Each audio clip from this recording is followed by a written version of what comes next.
The rotting man lies on his side with his eyes looking straight through you. The belt is still around his neck.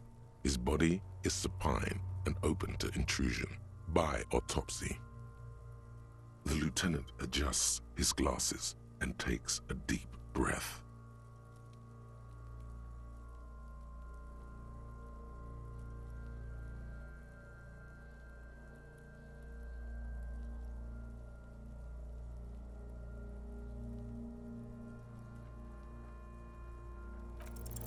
The fish lips stay silent in response. You must be losing your mind, asking him that over and over. I told you, he is male, 40 to 50, with an athletic build.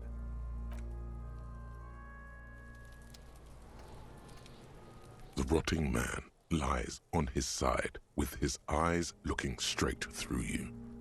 The lieutenant adjusts his glasses and takes a deep breath. Come on, officer. You know what a field autopsy is. You've done 100 of them. What you do know is, at 18.9 kilometers, the dormant shield volcano, Corpus Muindi, is the world's highest summit, and the failure of the 38 single, Et puis descend, to crack the top 20 was the death knell of disco. But what a field autopsy is, you have no idea.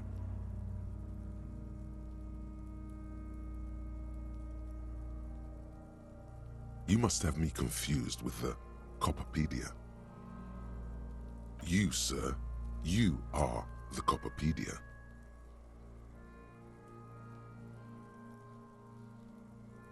There truly is a time for everything, even for yellow gardening gloves. However, they are lacking hygienically. I suggest you get in there in limited capacity. I'll ask you when I need you to. For the most part, maybe I should handle the contact and you take notes? That's right.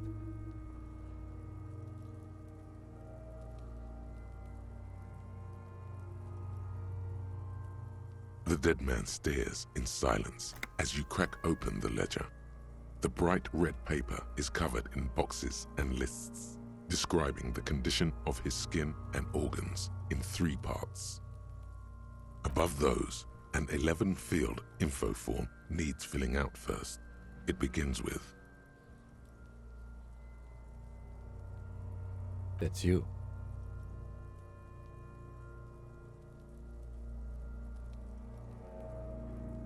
The corpse lies there, indifferent to your retrograde amnesia. The next box says, KK57-0803.0815. KK equals Kim Kitsuragi. 57 equals Precinct 57, followed by his date, 0803, and time of arrival, 0815, on the scene. He's indexed the case after himself, not you. That's because he doesn't want to bring up the messy question of your initials.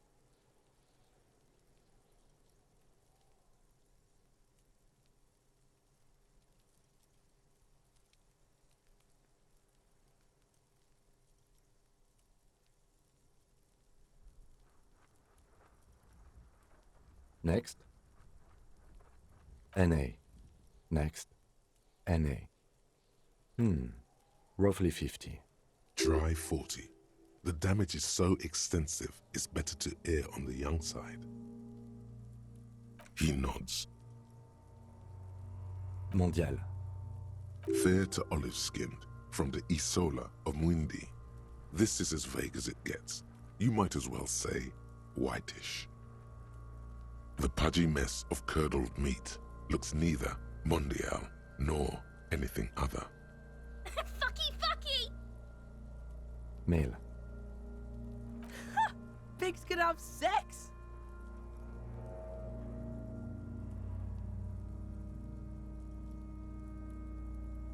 Nor does he look male, with his pregnant belly and indistinguishable face. We're still going with March 4th, 51. What else? 9. Body identified by is non-applicable. 10. Case number is the same as the coroner's case. KK 57 0503 0815 listens motionless, with the cargo belt still around his neck. Only one box remains. None, at least not after the initial examination.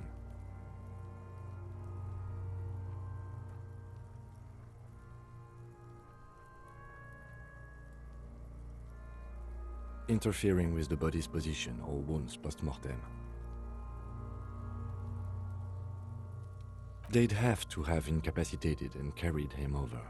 This man was more than a match for untrained dogwalkers. Your central nervous system recognizes this gesture. It's the stations of the breath. Ecclesiastic, religious in nature, a holdout from pre-DeLorean burial rites. It takes him 2 seconds to perform. Then, somewhere in Jamrock North, a small wood shed behind Rosencrantz Row, Lieutenant Nick Feuerbach puts his hand to the chest of a small corpse, no larger than a monkey. It's raining outside, light drizzle. There is darkness in the shed. Elsewhere yet, an obese female sits in a wicker chair, her silhouette bull-like against the window. Outside, Grand Coudon. The day is turning dim for Sergeant Mac Dawson. Hand extended, he approaches, to make sure she is dead more than anything else. And so, all across Jamrock, Coal City, GRIH, 42 deceased persons found today, 42 stations of breath.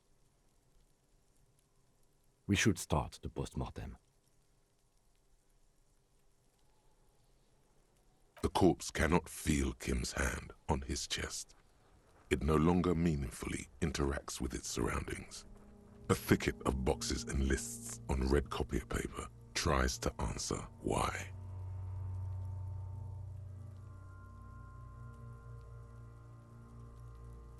Clothes. The deceased wears armored boots and white briefs. The make of the briefs is Babrodine, I think. Let's see.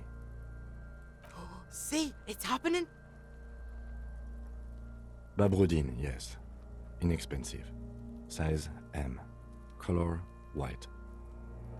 The disappointment is palpable. The red-haired thing was expecting something more lurid. The boots are ceramic, vitreous enamel. They are fused to his skin from blood flowing downward post-mortem. Removal of the boots is left for processing. The boot has a serial number. It's E50.100.100. The lines between the plates are in the shape of the alphanumerical. The number is purposefully concealed by the design. Tattoos. The upper torso is covered in a single, continuous tattoo, resembling a map of the night sky. It reaches from the right shoulder to the heart. The ink is blue and white. The assistant has a color photograph of the markings, to be added to the case files as document A1. The photo is taken on the scene, using a Trigat Mini. The deceased has a belt for airlifting cargo around his neck, tied with a hangman's knot. Color yellow. Length 3 meters. There is a buckle on the other end. Well-nourished, athletically built, measuring 1.8 meters. Generally consistent with age 42. Preservation is good. Ambient temperature below freezing. Body hair is light brown. Distribution is consistent with age. The deceased had male pattern baldness. Hair is combed back, short.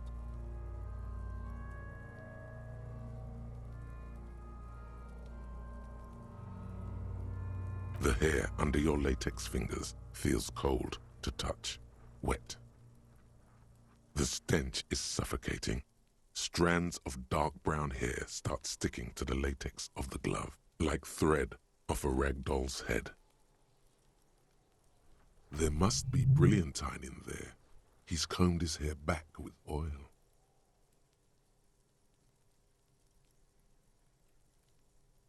Lividity is consistent with hanging. The head is congested. Contusions are present on the head, chest, and thighs, consistent with stones thrown post-mortem. Low velocity. Fucking low velocity? You think Kuno doesn't know what you're talking about? Velocity was fucking max. Talking shit about Kuno's velocity. In addition, there are bite marks on the face, scalp, and chest, consistent with predation. Ligature mark. The steel wiring. There's too much of it.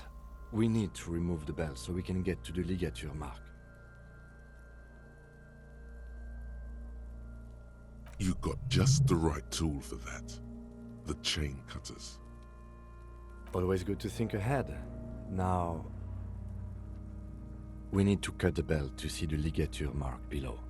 Careful. See? My pig is gonna fuck his head off. No, he ain't. Your pig's a boring fuck.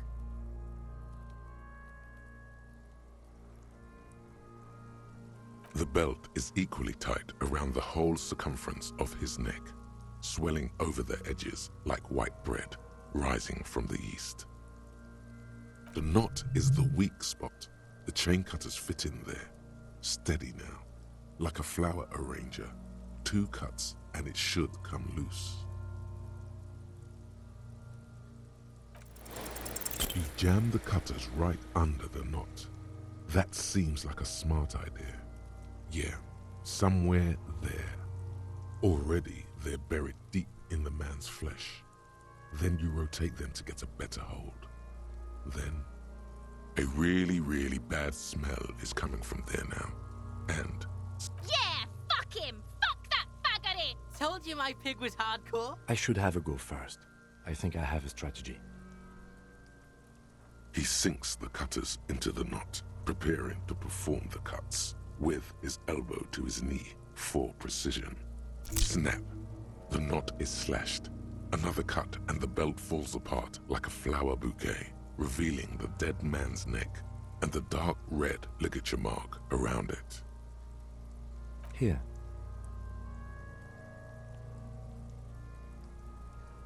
The rope rises to a point, leaving a gap in the ligature mark. The suspension point is in the back of the neck, on the nape. Hemorrhaging is observed on the skin, above and below the ligature mark. The mark is well pronounced, consistent with a drop from 1 or 1.5 meters. Chest is intact, normal contour. Abdomen is protuberant, pelvis intact, genitalia. No! Let's get up and see! I fucking knew it! Genitalia is male and unremarkable. No evidence of injury. Back is symmetrical and intact. Upper and lower extremities are intact, but asymmetrical. There are combat injuries on the right hand, thigh, and hip. In addition, I see smaller, residual scars, too numerous to count, covering about 30% of his skin. From wounds sustained over 2, maybe more decades, dispersal and accumulation indicates long and active combat duty.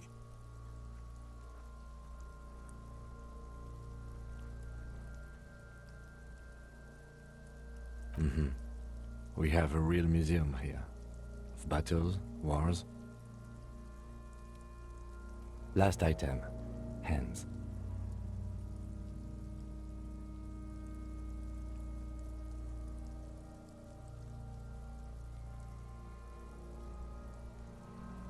Hands are clean.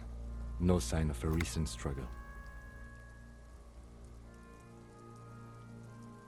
Ooh. That's all for the external. Well done. What next? Central nervous system. I have nothing. Do you have anything on this man's central nervous system? Of course, there is a moral to be drawn from it. A moral to this story.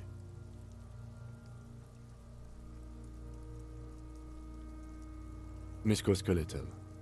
Purge fluid is coming from the mouth. Not injury related. Eyes and tongue protuberant. hyoid bone. Let's see. With his eyes almost closed, the lieutenant puts his hand on the dead man's throat and begins to massage it, gently. A rotting smell erupts from the mouth. Purge fluid runs down his lips, black and viscous. You hear cracks as the lieutenant moves his sharp fingers inside the flesh, like the creaking of an old house at night. Yeah, jack that fucker off! The hyoid bone is fractured. The rest of the musculoskeletal system is intact. Unremarkable. Respiratory system.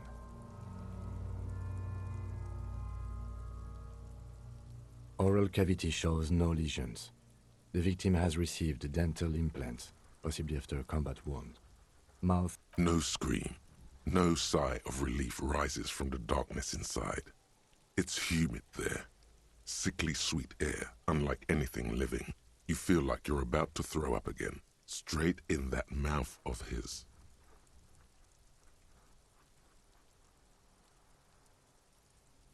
It's hard. Once more, you taste stomach acid in the back of your throat. A contraction. Your throat pumps a little something from your stomach and into your mouth. You're forced to swallow, just to keep looking. Inside, you see darkness. Just a mess of meat and darkness. Mute silence as always. Hemorrhaging present in mucus.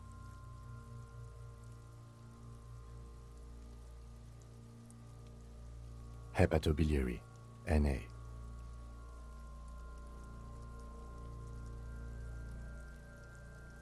Same for toxicology and serology, Na. Cardiovascular. The body exhibits heavy lividity.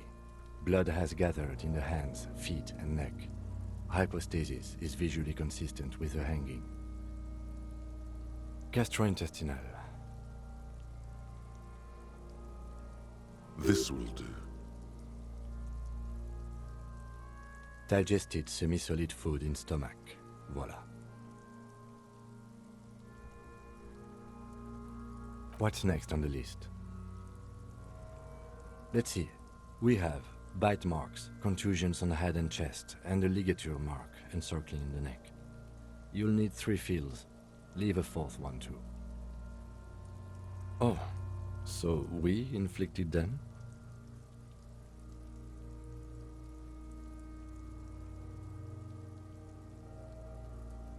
Okay, so there's an incision on the thorax from a chain cutter. I wouldn't mention it. Better not to muddy the waters.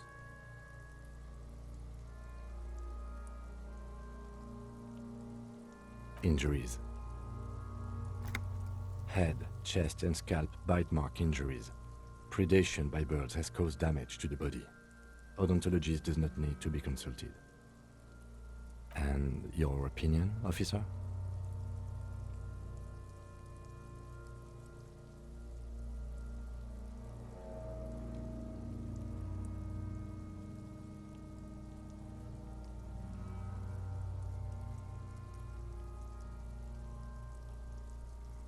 Agreed. Next injury? So, the scalp bleeds from a post-mortem head injury, a stone. The injury does not have the rim of an early inflammatory response. The perpetrator on the scene has confessed to causing it post-mortem. At maximum velocity, fucko! Has confessed to causing it at maximum velocity. Coagulated blood sticks to his scalp and chest, where the countless stones have hit the dead man. Beneath, the description of injury. 2 boxes. Right. Next. A dark red abraded ligature mark encircling the neck, with a gap on the nape measuring, let's say, 7 centimeters. The hyoid bone is fractured, the cervical column intact. I see hemorrhaging on the skin, above and below the ligature mark. Depth of the mark, 1 centimeter. No signs of clawing on the neck. Below the note, 2 customary boxes wait to be ticked. The man's head jerks to the side. The ring around his neck is visible.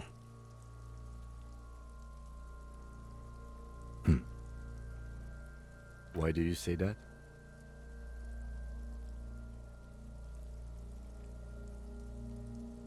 Okay. Why don't you think it was fatal? Now you're just undermining yourself for the sake of it. What's strange is, I agree. I was sure we had our cause of death here, and now I think we should leave it empty, at least for the time being. Let's wrap this up. I pronounce this field autopsy over. It was an irregular field autopsy. We did not establish cause of death, which is supposed to be the goal of an autopsy. But, personally, I do not see this as a parameter for success. We were thorough with the list of injuries too. We described them all in detail. What is there to say? Given the circumstances, it was a professional field autopsy. I need a copy of that autopsy form. Then I will drive him to Faubourg for processing. You tilt your head, also looking at the corpse.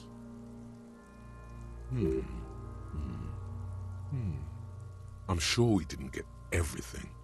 There's always something.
The man is decomposing visibly now.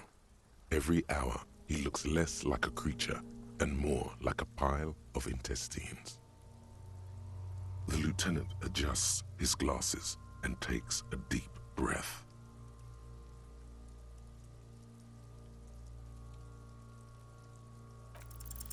You run your hands over the victim's cold body, his limbs, his torso with its swollen organs. Maybe you should be more thorough. You pull down his breeches. Marbling is present around the crotch. The penis has shrunk, crawling halfway back inside him. There is nothing mysterious or noteworthy here. Can't get enough of that dick. Do you think we missed something?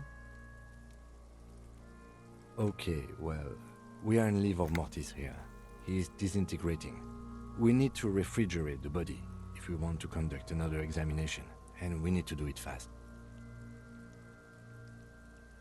Hey, Wasn't there a giant ice bear sarcophagus below that building?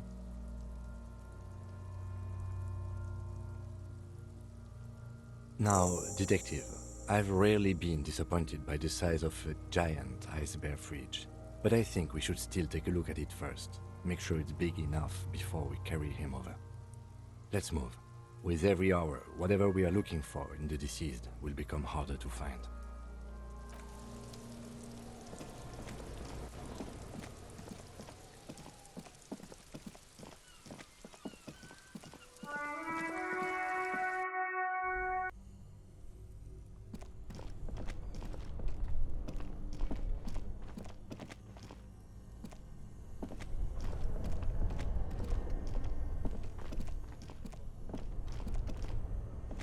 Both cables are unplugged. Somewhere, a machine hums along with the current.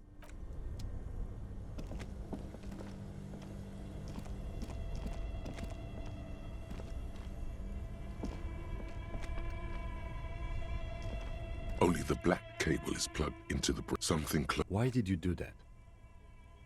The lieutenant raises his brow. Somewhere in the dark.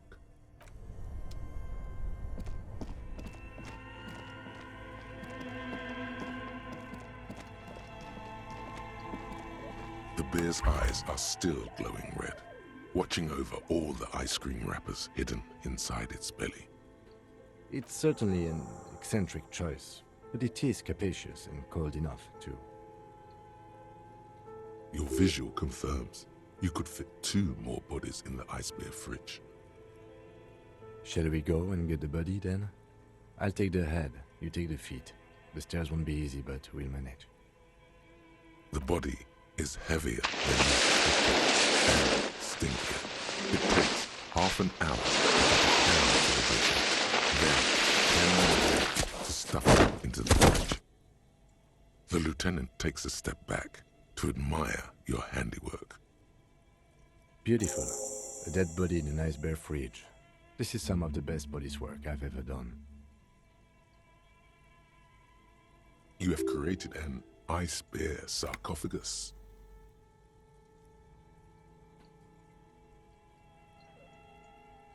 Talk of the ice bear sarcophagus must not leave this room.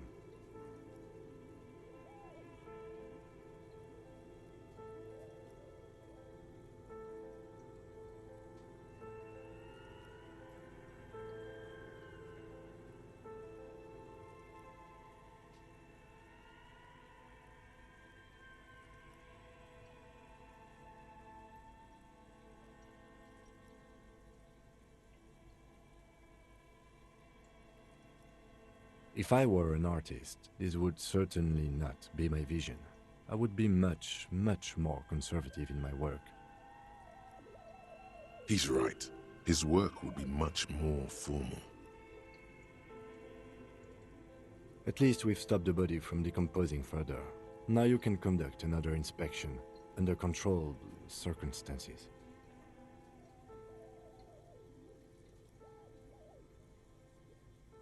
Inside the icy realm of the ice bear fridge, the corpse stands slumped, waiting.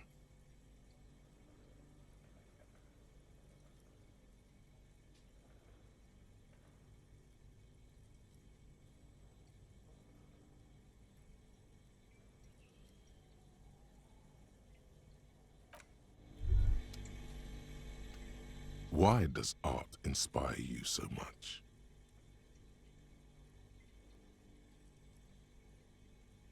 Excellent question. Art is a diverse range of visual, literary, auditory, and performative creativity.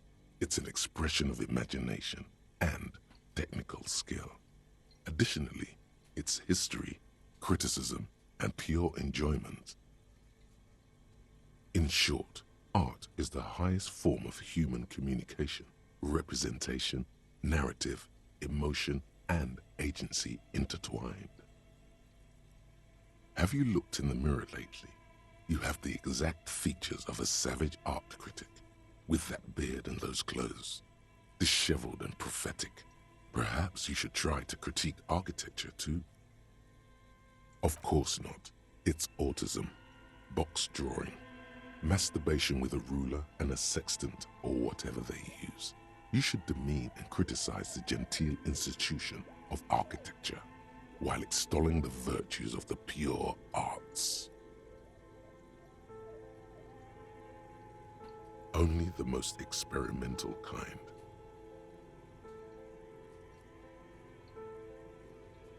Yes, you seek substance. No vapid representations and reproductions of social mores as made manifest in stuffy biennials. We're talking real, living art here.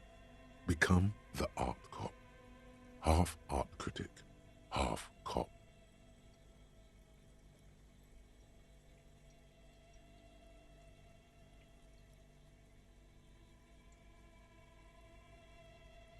Quit being so indecisive. What are you going for here? Some kind of indecisive and camp aesthetic now? Strike a bold shape here. Go art or go home. Exactly. It's not only your duty to only catch the criminals off the street, you must also apprehend criminals of the printing press and the gallery, the trite and derivative artists and writers of the world. Go ahead and provide savage criticisms, art cop. The world is yours to rip to pieces and reassemble.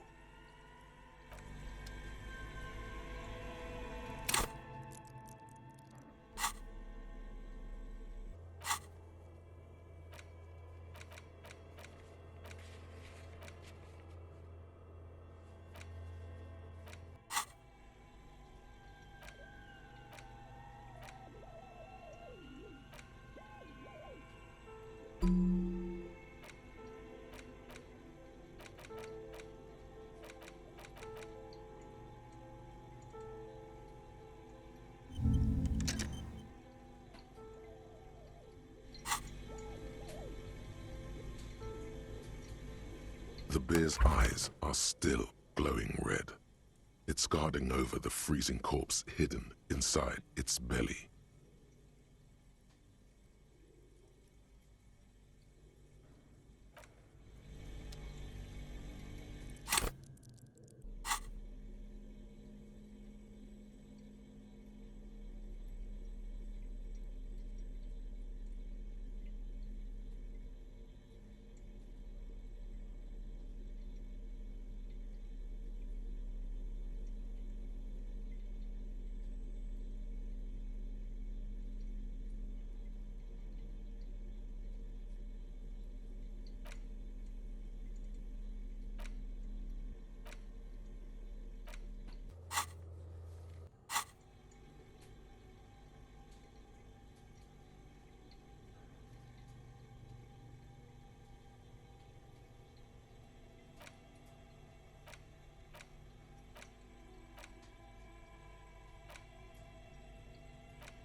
The bear's eyes are still glowing red.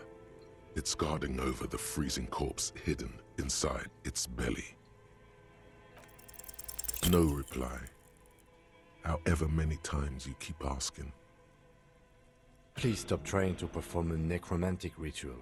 We have other things to do.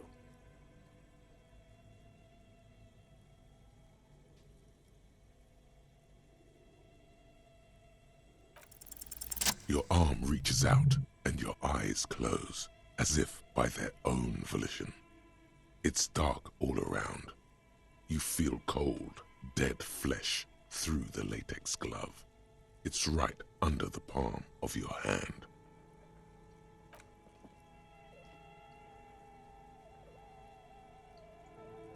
His face, his cheeks, his nose, his fat, swollen lips. Like a rubber spider, your gloved hand crawls on his features. Everything is silent, all around.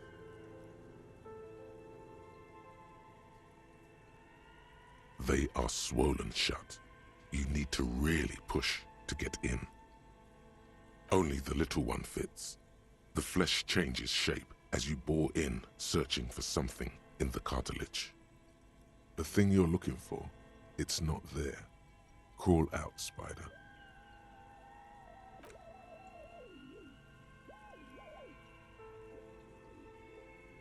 The oral cavity is cold and moist.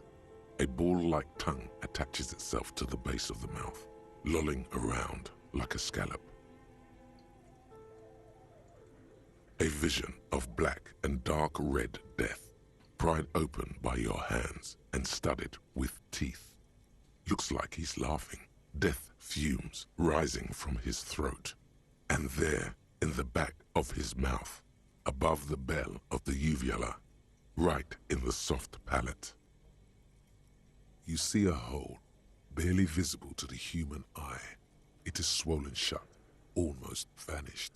No larger than 0.4 centimeters in radius, the edges appear darkened. An abrasion collar. This is what we're after. Abrasion collar. A black trickle of liquid runs into his throat from the wound. Your index fits right in there. A tight tunnel of flesh opens up. Tissue damage. Wide enough for 2 fingers. As you push both in, the basal ganglia feels clumpy.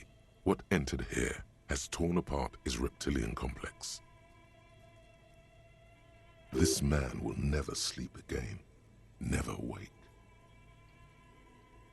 Your yellow fingers slide into the remains of the limbic system. There is no resistance. It's gelatinous. The slug-like structures are damaged too. The tearing extends deep into both hemispheres. This is what he used to regulate his emotions with.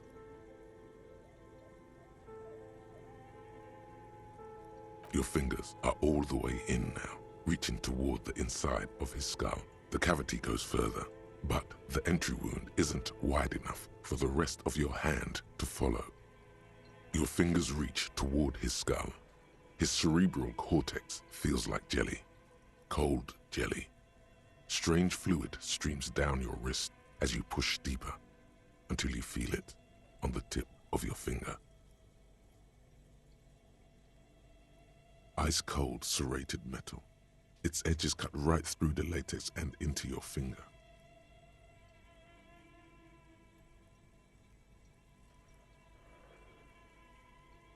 Can you get to it? There's a tiny crack, a protrusion in the cranium, right in the back of his head. Your finger must be pointing straight at it. From the object that is in there stops just short of the skull, in the encephalus, knocking this tiny fracture into the cranium. We have the makings of a very small exit wound here.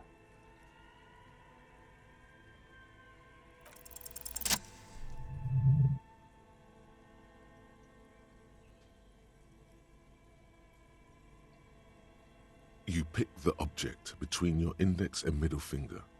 It feels sharp, like metal. With your face twisting from pain and concentration, all you need to do is just... Good. The inside of the head feels cold and smooth, like a glove. Sweat dripping down your brow. Careful not to lose the prize between your fingers. With a plop, your hand emerges from the mouth. The garden glove is covered in blood right up to the wrist. Between your fingers, a small flower, a blossom made of lead. A bullet.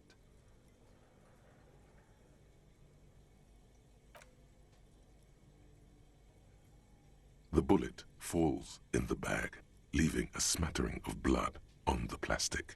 He raises the bag under his eyes and says, A non-calibre. Rifled. Some kind of brittle alloy. Fractured on impact.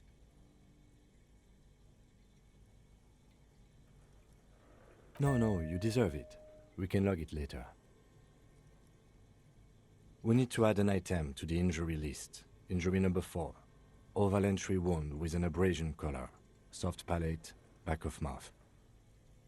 High velocity. Temporary cavity in brain tissue. Small exit wound on the occiput. How does that sound? Opinion, fatal injury. And one last thing. We can now fill in injury number 3. Ligament mark. Opinion, non-fatal. Post-mortem. Treatment. He's proposing the bullet was the real cause of death, and the hanging an attempt to conceal this fact.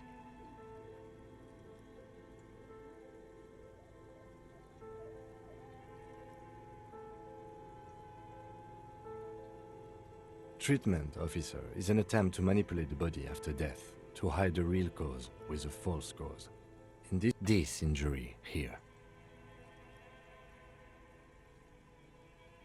Yes, and the belt around his neck, the hanging, even dragging him to the yard. All of it was done after this man was already dead.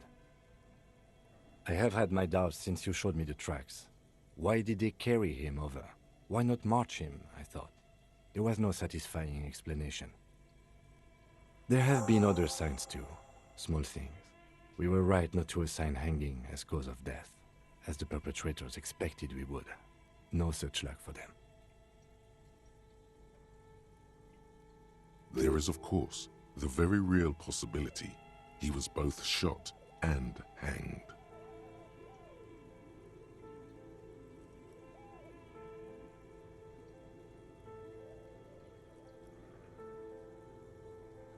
Oh, you really do. I am glad to hear you say that. Your room in the Whirling in Rags should come with a bathroom. Be sure to make use of it in the evening.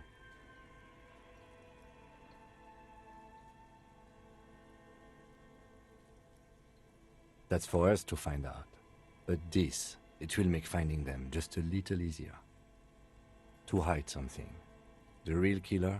The real motivation? What really happened here? Yes, we should take a closer look at it. I am certain it has more to tell us. This little thing could reveal much about the weapon that shot it. We bag the corpse and carry him to the holding pen of my kinema. I can transport him to processing myself, but I will be gone for the rest of the day. Work on the case. Tend to personal matters. Try not to do anything too dangerous. An officer needs backup in a neighborhood like this. I'll leave that choice to you. And one more thing.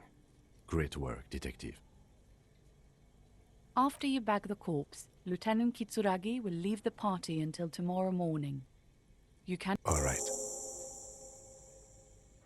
I will need a little help carrying him. You take the hands, I'll take the legs.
You hear someone walking around inside, rearranging the furniture. The number on the... Excuse me? Of course not. You have plenty of reason to enter.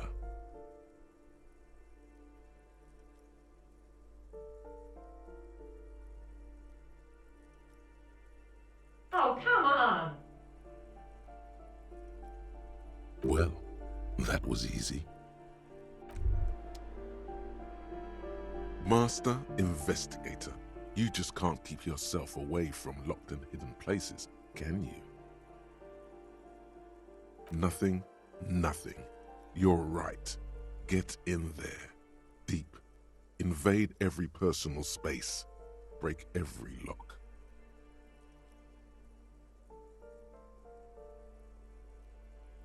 Attaboy, the world's secrets were made for you. They wait patiently for you to uncover them.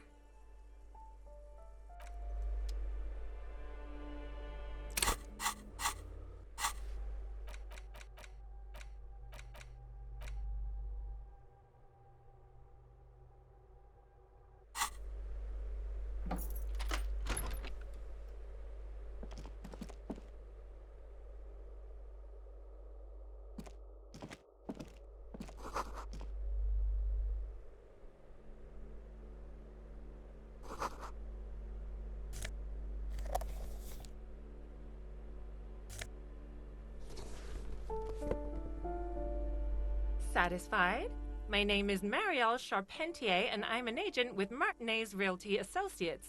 I am not breaking in, as I have every right to be here. The keys, see? Boy, there are a lot of different keys there.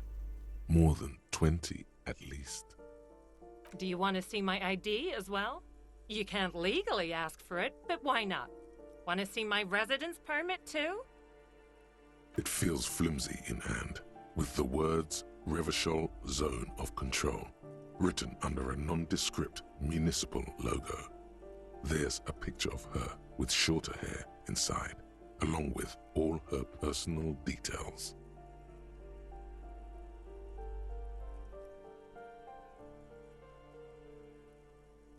Thank you. Do you have any questions? I need to be back in Midtown in an hour.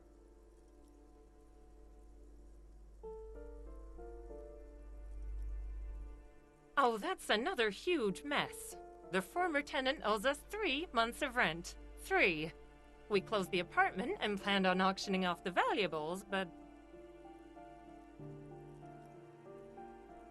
And again, I have no idea how stupid mistakes like this can even happen. But Ron, when he came to close the door, didn't close the neighboring door. And there's a hole in the wall. A hole in the wall. Can you believe it? And then the tenant ran off with his stuff. He's gone. The money's gone. Just like that.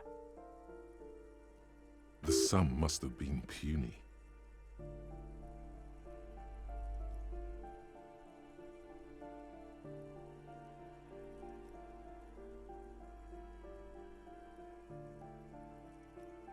These apartments are perfectly fine. They have gorgeous architecture, a million-real view of the bay, good ventilation, neighbors, life, spark, and they are affordable. I'll tell you, Martinez has a future. In a few years, it's going to blossom with artists and creatives and those radio computer wizards.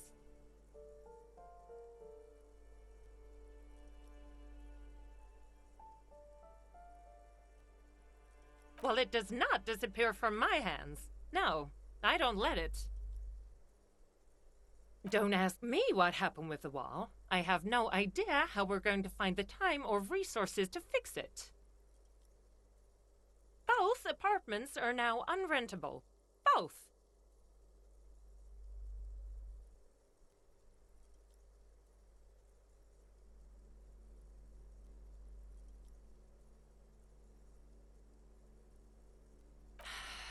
I need to get it ready for the next lease, but as you can see, the previous tenant completely trashed the place.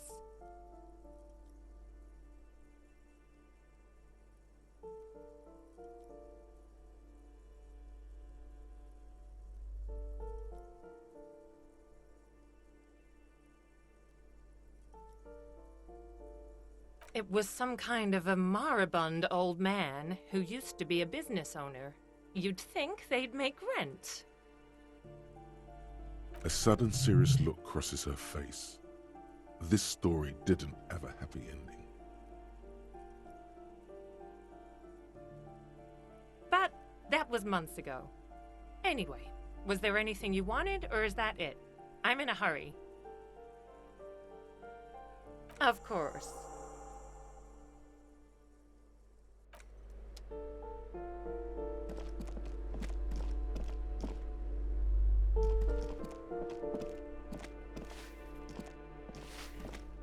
Give me a moment.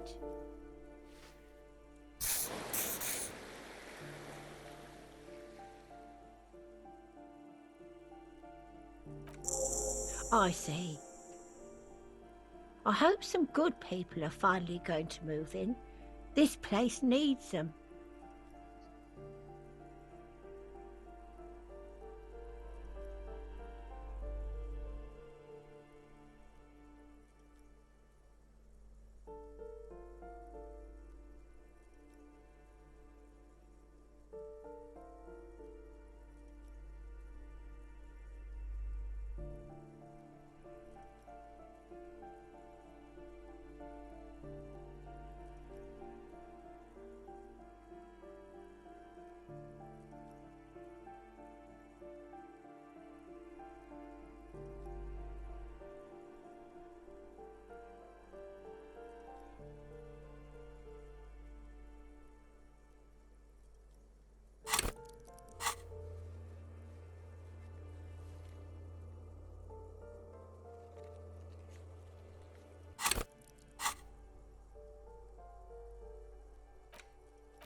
We won't be killing anyone. And you shouldn't say things like that. You're a police officer. There's been enough killing. I've seen it.